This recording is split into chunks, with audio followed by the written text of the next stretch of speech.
A lone lion can hunt and do it well. But a lot of lions can really hunt and do it extremely well. More prey, bigger prey. But this requires strategy, patience, and getting along with others. To understand how a pride of lions turns into a pack of predators, we'll study the battlefield, dissect the game plan, analyze the moves, revealing the nuances of the hunt as never seen before, and discovering just how far these lions are pushing the limits of living in a pack.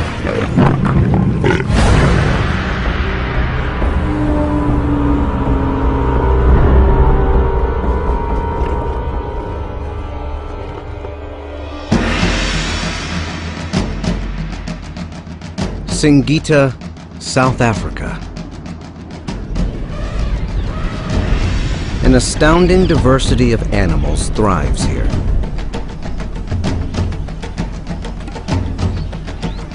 At the top of the food chain, lions.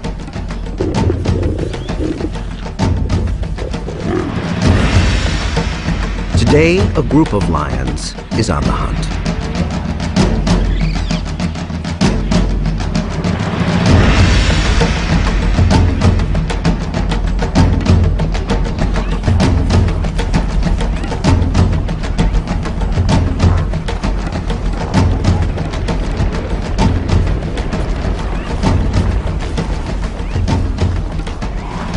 This is the mountain pride.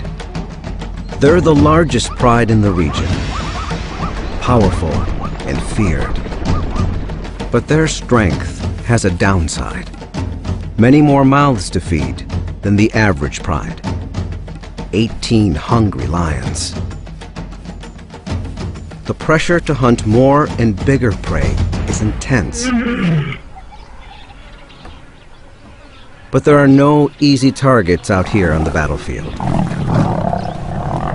As a result, these lions have been forced to get inventive.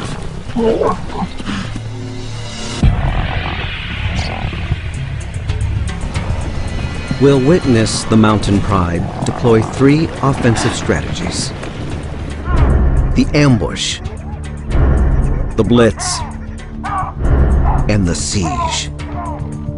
Each tactic is tailored to the specific behaviors of the prey.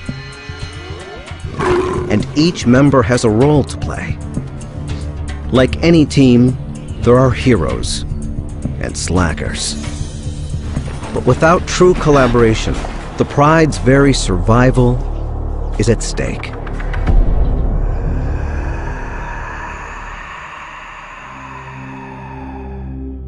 South Africa's Kruger Park. On its western boundary lies the private reserve of Singita. Here, the mountain pride's territory extends over 30 square miles. To keep prey on their toes, the pride moves around to different hunting locations. Today, they try their luck at a waterhole. This is an ideal setting for an ambush. A common hunting strategy for lions. But it tends to be a warm weather sport. In the dry season, there's little moisture in the vegetation. Grazing animals must come down often to drink. Lions know this. 3 females enter the waterhole zone. 2 grown adults and 1 young one, a novice. They're part of a pack that split off from the mountain pride. A hungry splinter group having a go at hunting on their own. Related lionesses form the core of any pride. They are the expert hunters. The secrets of their trade are passed down to the female cubs. This morning, the other pride members are sleeping in. Their alarm clock will be the sound of a kill. If the triad is successful.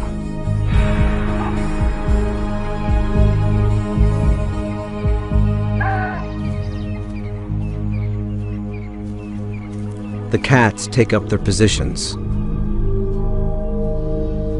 before any sign of prey. Cat 1 is equidistant to cats 2 and 3, about 70 yards apart. No cat is stationed more than 50 yards from the waterhole. This triangle formation means only one thing: the ambush. They surround the waterhole while leaving enough room for prey to enter. Experience tells them prey will likely come from this direction, then down a hill that leads to a popular drinking spot. Now they wait. The ambush requires perfecting a vital skill: patience.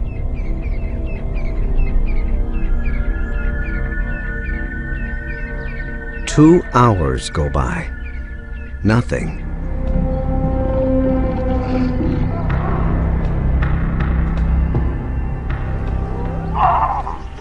After 3 hours, a sound.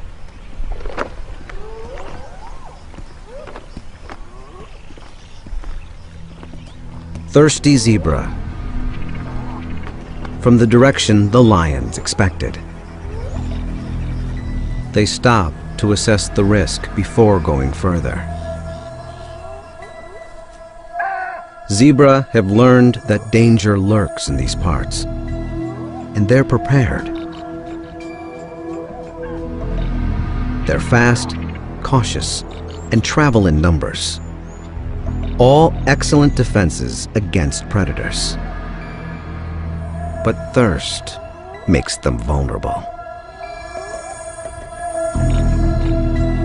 The distance closes between hunter and hunted. Lions are fast, but only in short bursts. If they don't get close enough, their prey will outrun them.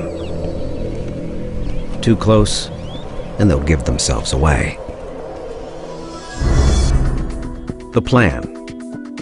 Any cat can start the ambush. They'll wait for the defense to make their move.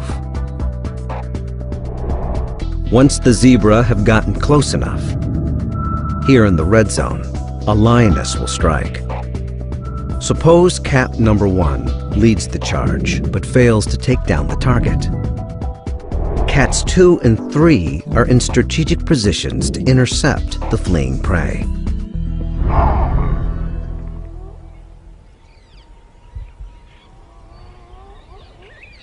Finally, thirst trumps fear.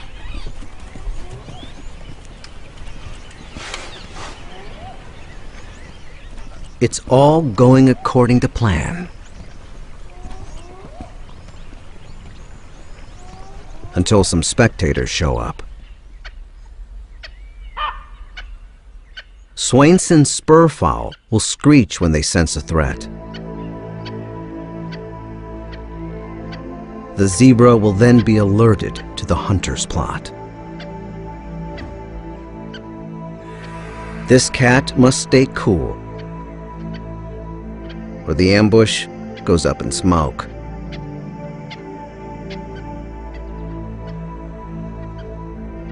Luckily, this older lioness knows what to do. Make like a bush.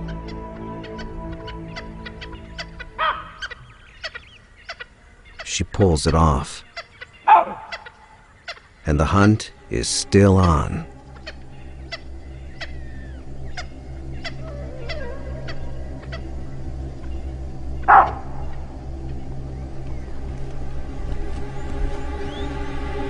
Now, success relies on the last stage.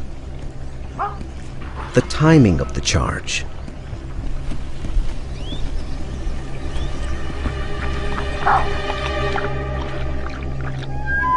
How do you know when it's right? No one can say for sure. It takes that unknown, unquantifiable factor. Experience.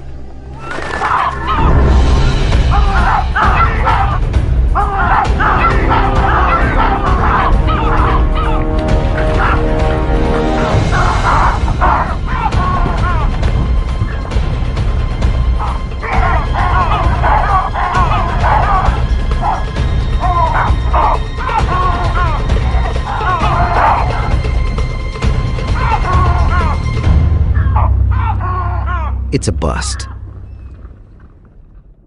What went wrong? The cats have taken 5 hours to reach this critical point of the hunt, but it's the culmination of millions of years of pack and prey evolution that prime the outcome. In this round of the age-old game, the defense scored. Perhaps we should ask, what went right for them? Many prey species have evolved to live in herds. There's lots of benefits. Safety in numbers, for one. And more scouts to look out for danger. Perhaps they saw or heard the lions before the charge. But looking back, we see the triad flawlessly getting into position. Quiet, stealthy walking, and artful camouflage. Perhaps the zebra picked up an alarm call from another species. Not the spurfowl. Here, the lioness's passive concealment preempted detection. But she couldn't do anything about another spectator. Like birds, baboons send out alarm signals when predators are in the vicinity. But the zebra didn't seem to react to their distant call.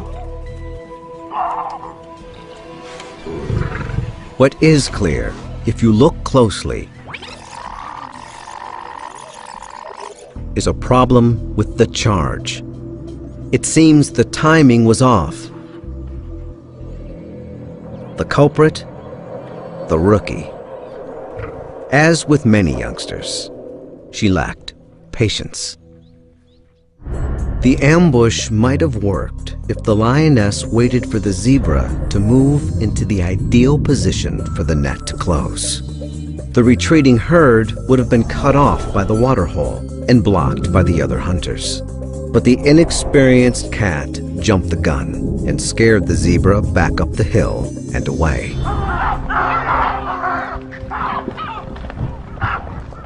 The downside of hunting in a pack? You're only as good as your weakest link.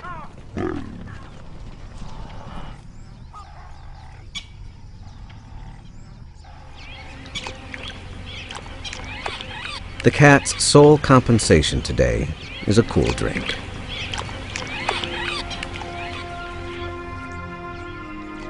But this wasn't a waste of precious lion time. It's excellent training for the youngster, and therefore the entire pride. There's nothing like learning from losing. Even with the inevitable defeats, lions seem to understand that the benefits of pack hunting outweigh the drawbacks. On average, the group hunt has a 1 in 3 chance of capturing and killing prey, compared to the lone hunts, 1 in 5. Still, there are advantages to going it alone. A single cat can more easily stalk unnoticed. This lioness is a very experienced hunter. Surprise is her special weapon. She's good at sneaking up close to her prey, an important tactic not as easily achieved in a group.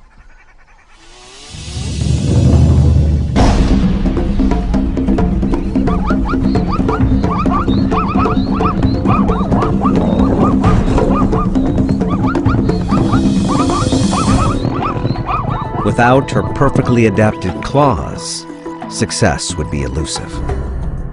Lion claws are retractable. When a lion's not hunting, claws are kept sharp under a protective sheath.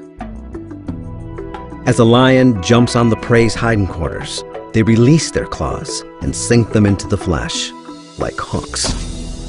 The cat tugs downward while muscle and teeth take over, finishing the job. A lone hunter can keep more of the spoils for herself, but eventually she'll have to share with some of the others,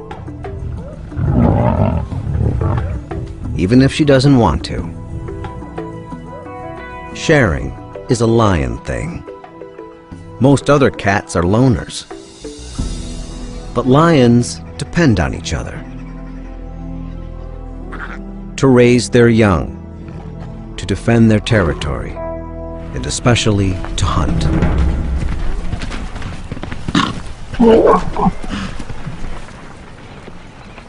It's their extraordinary ability to coordinate their attacks that gives them an edge.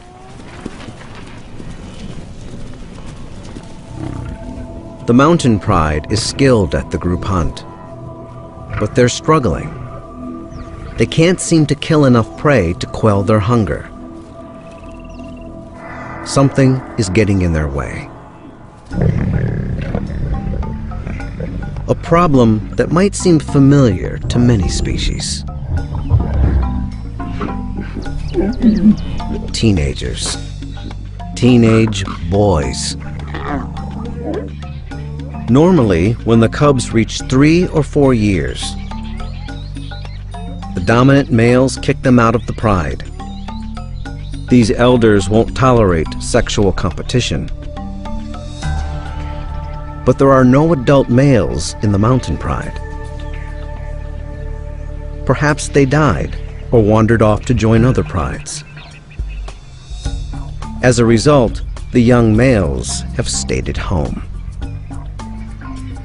The mothers have tried to teach them to hunt, to earn their keep, but they're mostly interested in sleeping in. These hulking teenagers have the strength and appetite of adults, but they act like cubs. The mothers and sisters must hunt more to feed themselves and all these growing boys. If the females don't kill more and bigger prey, the whole pride will be in jeopardy.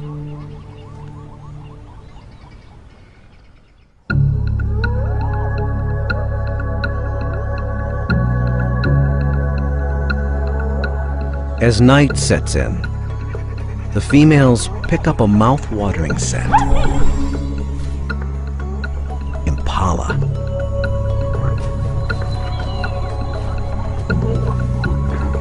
For a lion, an antelope like impala is not a lavish meal, just daily grub. But this doesn't make the hunt any easier. Impala possess a kind of advanced warning system known as the flight zone. As soon as a potential threat crosses the perceived boundary, the animals know to run. The alarm system provides a head start. An impala knows it can outrun a lion if it takes off as soon as the alarm is triggered. The lions must respect the flight zone, get to know it, and eventually penetrate it. They must inch as close as possible to their prey without being detected. This is because lions are built for speed, not for distance. Like all cats, they stand on the balls of their paws. This allows them to dig their toes in, bend their feet, and propel themselves forward, giving them a flying start. Their muscles snap into action. Made for the sprint, lion muscles extend over the entire length of the leg. They're fueled by glycogen, a chemical that releases a concentrated burst of energy when needed.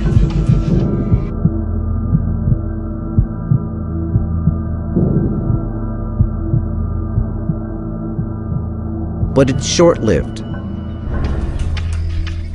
The lion may be able to hit its top speed of 37 miles per hour in a split second, but it can only maintain it for 300 feet. Prey, like antelope or zebra, have hooves that lack the bending ability of paws, so are slower off the mark. But once they get going, they can maintain their top speeds for much longer.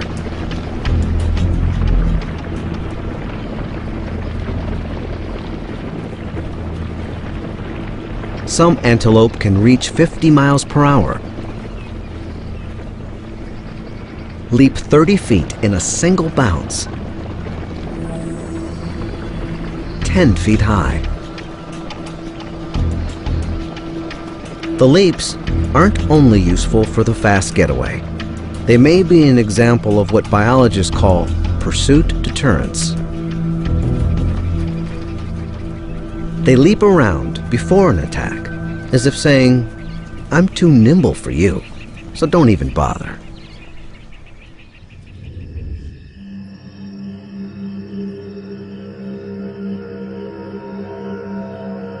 The hunters quietly slip toward the prey. Tonight, the wind comes from the east, disguising the lion's sound and scent.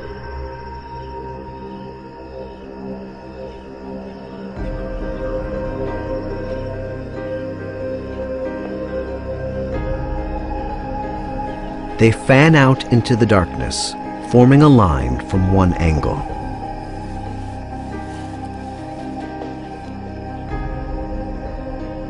They're foregoing the ambush option. Lying in wait is useless, since their prey is already in place. Instead, the cats decide to go for another strategy.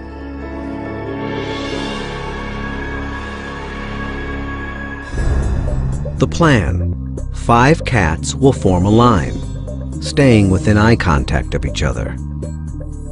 They'll want to get close enough for the collective sprint, while remaining outside the flight zone.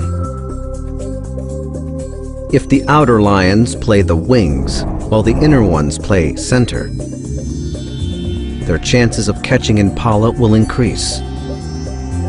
The wings should start the charge. Some impala will leap away, but others might run toward the middle, where the centers can intercept them.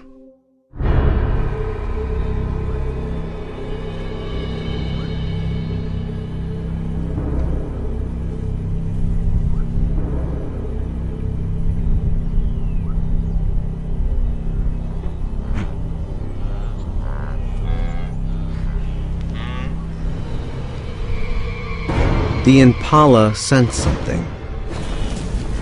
They start to bounce. But it's just a hippo, another vegetarian fumbling in the night.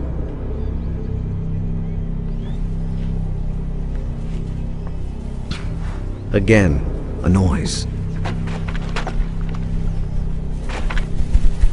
Just another herbivore. The hunters turn this distraction into an opportunity.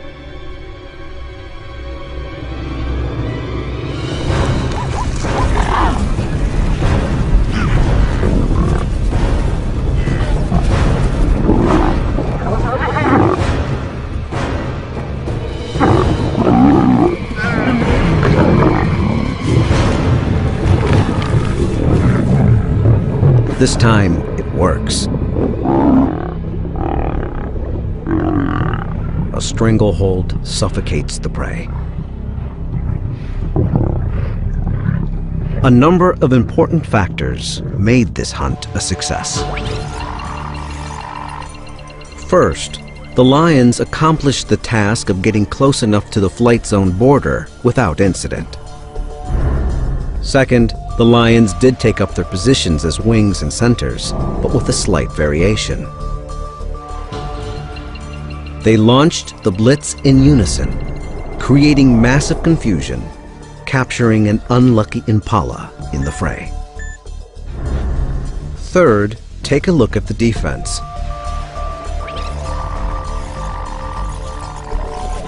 Their leaps were on display.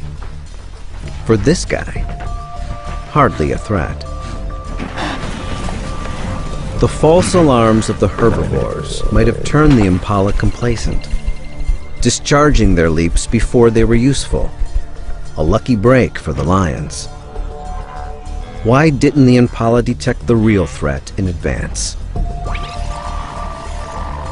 The lions moved into the wind, concealing their sound and smell, allowing them to close in on their prey before the attack. All these variables created the perfect storm of events, empowering the lions to make a killing. As in any battle, the outcome is determined by strategy, skill, and a little luck. Tonight, the female hunters are rewarded for pulling off their plan. But the victors will not be left in peace. Now that the moms have done all the hard work, the 8 young males show up, proving they too have a worthy skill: stealing. They leave nothing for the lionesses.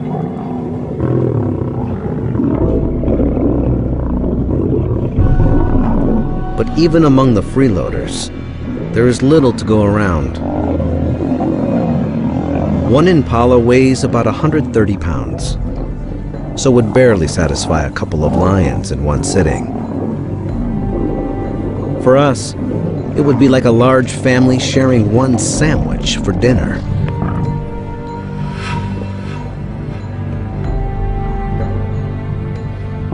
Desperate for a meal to feed the whole pride, they'll have to take extreme measures.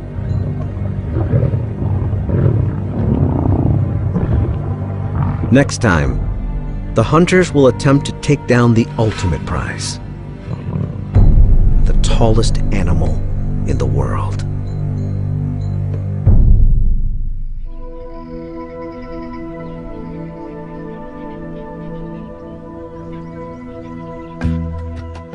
Africa's roaming watchtowers.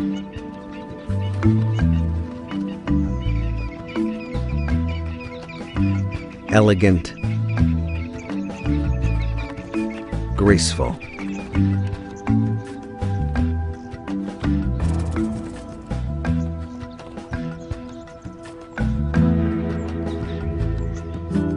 And yet, a top-notch adversary.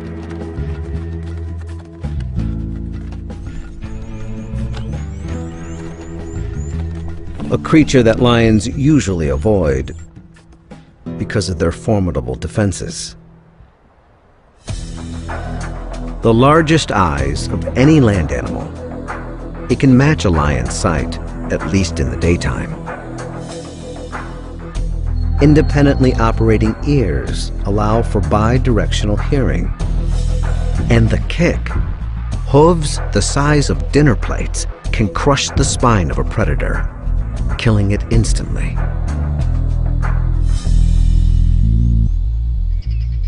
A lion hunting giraffe would be like a human tackling an elephant, bare-handed. It's no small wonder this creature has so few predators. But that doesn't stop the lions from dreaming and scheming. Why do they even bother? First, Bigger prey means more food for the oversized pride. Second, giraffe are plentiful throughout the pride's jurisdiction.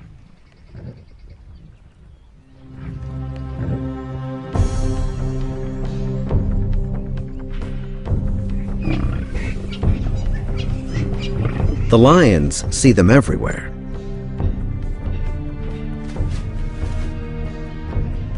But watching giraffe is very different from hunting giraffe. The success of such a kill usually depends on the heavyweights pitching in. Remember, the only males in the mountain pride are the layabout teenagers. Perhaps the females are on a fool's errand. Most lions would attempt to pick on someone closer to their own size.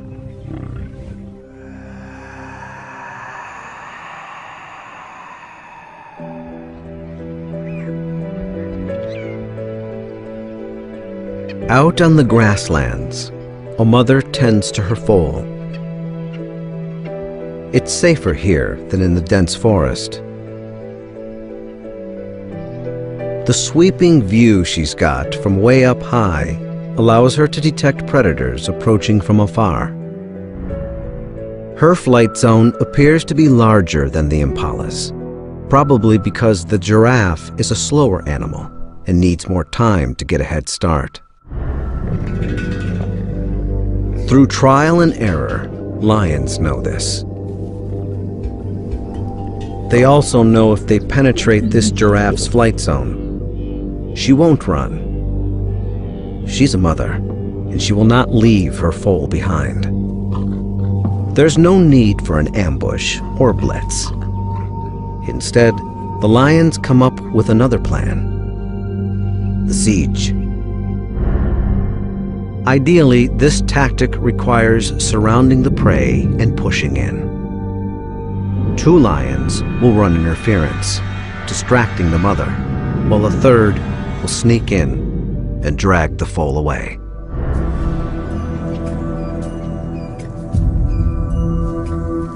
The lions creep close, encircling their target, blending in.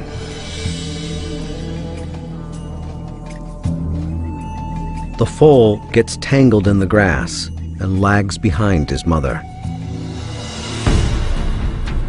The hunters seize the moment.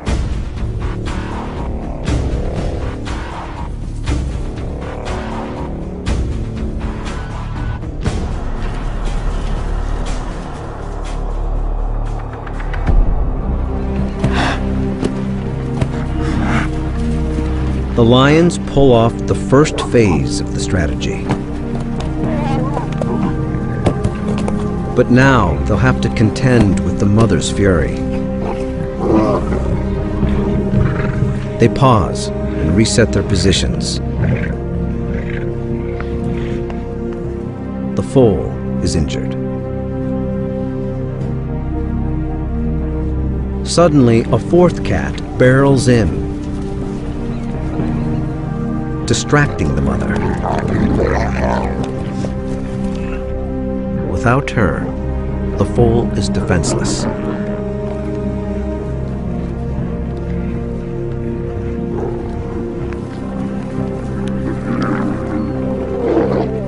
But the mother returns with a vengeance. Suddenly, the tables are turned.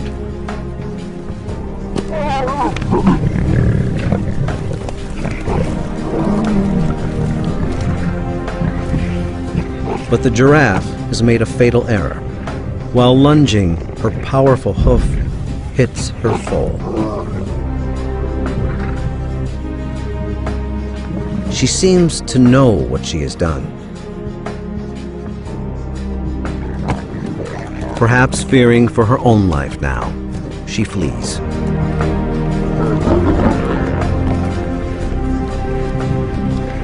It's over.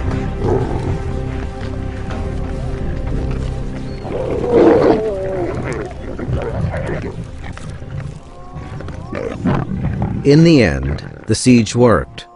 with a couple of surprises that tip the scale in the lion's favor. First, the fourth cat entering the scene successfully redirected the mother, letting the others sneak in. Second, the lions got lucky with the mother's terrible mistake. The law of unintended consequences has been good to the lions.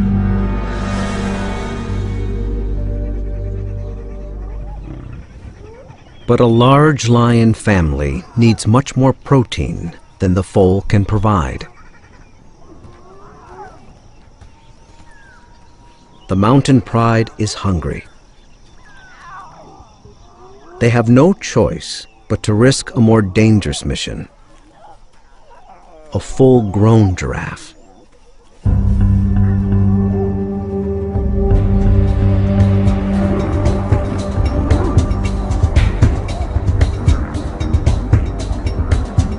The odds are against them. How will they go after the mighty giant? They start with a move to the right location.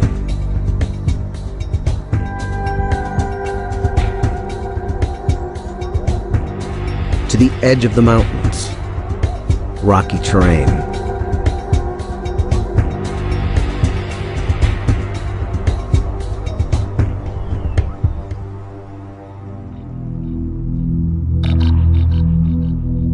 Here, the male giraffe hang out in the thick acacia trees, eating.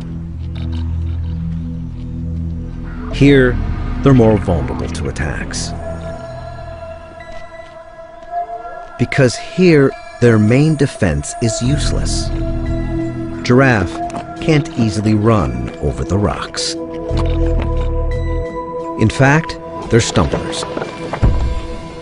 Their height serves them well, except when it comes to stability. Once felled, getting back up is tough. Lions observe this. The giraffe's other excellent defense, seeing far across the grasslands, is also compromised in the forest. They can't see, and they can't run. Like the zebra risking their lives for a sip of water, the giraffe must sometimes trade safety for a meal.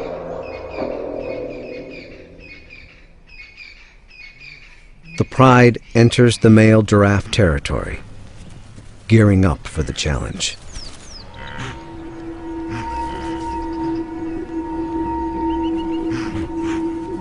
But a curious sight stops them in their tracks.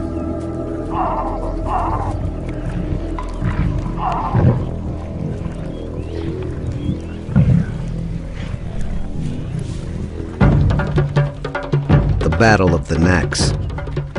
Two males duke it out to establish dominance. As they age, the bones on their skulls grow and toughen.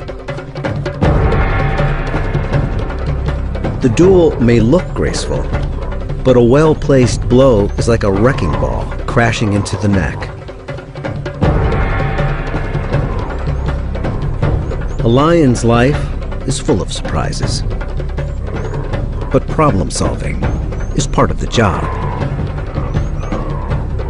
They definitely can't attack two giraffes. Maybe such a duel can be turned to their advantage. Surely the contenders will be exhausted after fighting.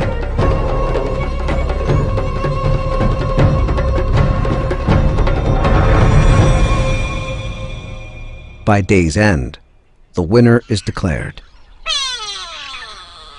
He can take a break. But a giraffe that loses a match is in jeopardy of losing even more.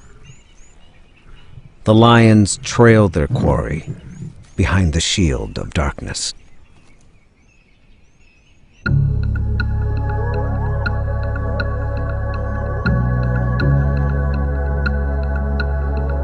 The mountain pride calls in more troops. 6 females join forces tonight. Their chances are slim, but they use the night to their advantage. Giraffe struggle to see lions in the darkness. But lion eyes are perfectly adapted to nocturnal hunting. Millions of rods in the retina enhance their ability to detect shapes in low light conditions. A layer in the back of the eyeball works like a mirror. It bounces light back through the retina, making objects appear brighter. It's also responsible for the eerie glow in their eyes. The mountain pride picks up a scent in the maze of the forest.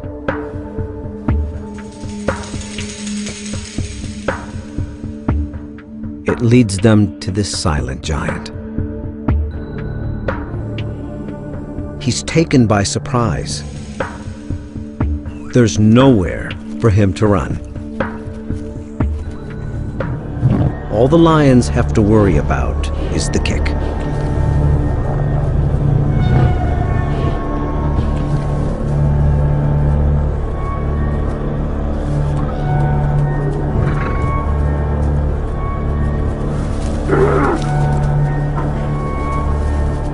As with the female giraffe, an ambush or blitz is unnecessary. Instead, they'll deploy their siege strategy. The plan: first, the lions must herd the giraffe out of the trees and into a small clearing, giving them room to work. The pack will encircle him to within a few feet of his hooves. At least 3 must run interference, while 1 jumps on his back. Then the entire team will wrestle him down. The giraffe has only one option: to fight.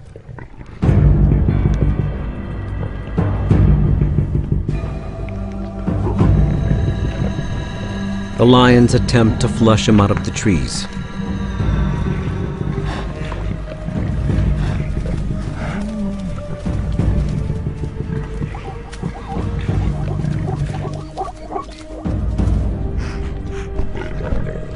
In the clear, they circle their prey right under his hooves.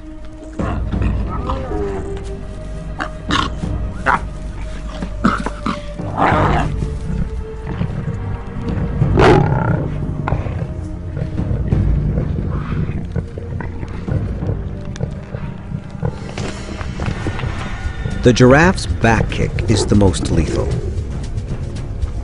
Like a fast swinging sledgehammer.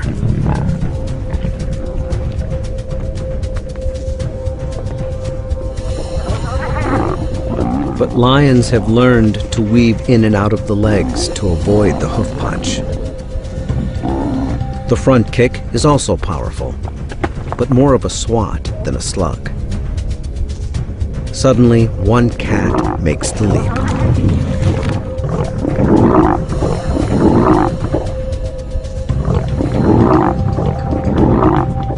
But another takes a back kick in the face.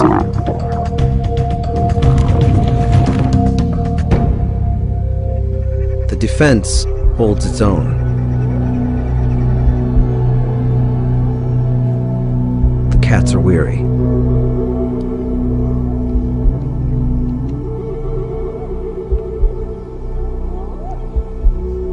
The combatants are locked in an uneasy truce.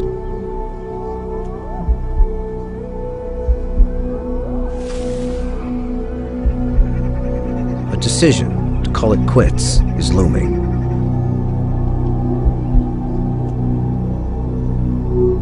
Until a surprise.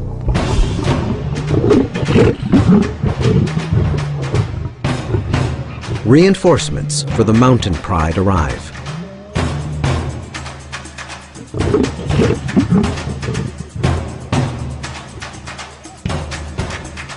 It's the young males, the ones who hardly ever worked for their food. The lionesses are relieved. The extra troops break the deadlock. In the darkness, the battle ends.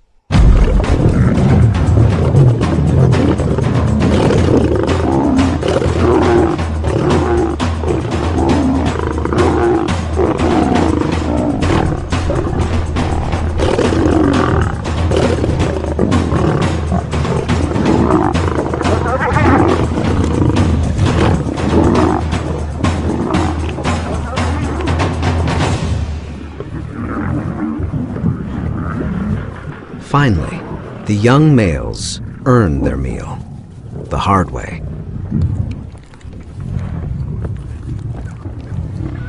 A second look lets us examine what worked for the lions.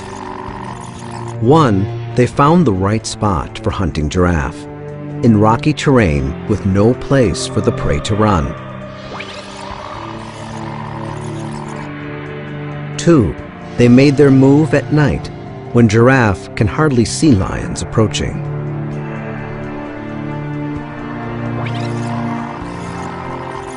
3, after herding the giraffe into a small clearing, they closed in almost directly under him, avoiding his kick, at least for a while. 4, a few cats distracted the giraffe while one jumped on his back. This first attack may have seemed premature, but it contributed to tiring out the giraffe in the long run.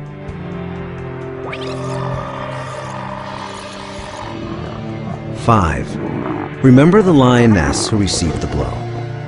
In slow motion, we can see she actually twists her body backward, avoiding the thrust of the kick.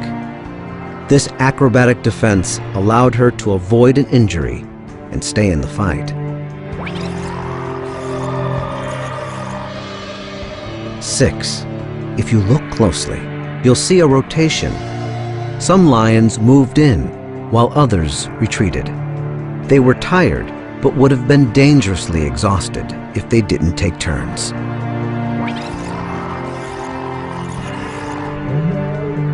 Lastly, and perhaps most important, the teenage males entered the arena. The extra muscle enabled them to control the game and defeat the giraffe.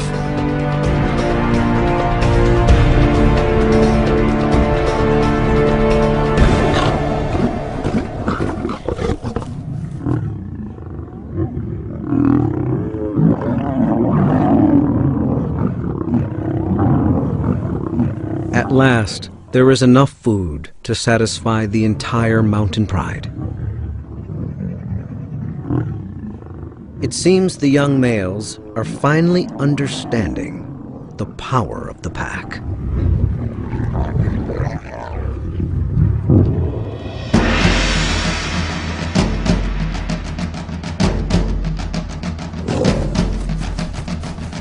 This death, this meal, did not happen merely by chance.